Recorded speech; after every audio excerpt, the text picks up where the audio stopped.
तन्नू, मेरा फोन नहीं मिल रहा, देखा क्या? हाँ है ना मेरे पास। अरे तो दे ना, काम है मुझे। ये क्या कर रही है? वो तुम्हारा फोन ना पानी में गिर गया था। पानी में गिर गया था? कैसे?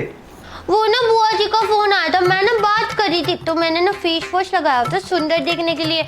एकदम से पीछे से किसी मच्छर ने काटा और तुम्हारा फोन कमोड में गिर गया। चीप!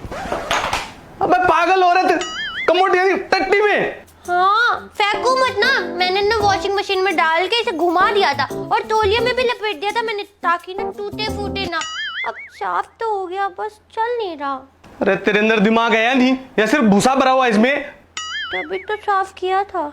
अबे पागल औरत, पहली बात तो टॉयलेट में फोन को कौन लेके जाता है? और लेके जाती अपना लेके जाती, मेरा क्यों लेके गई? अबे पीपीटी था यार इसमें।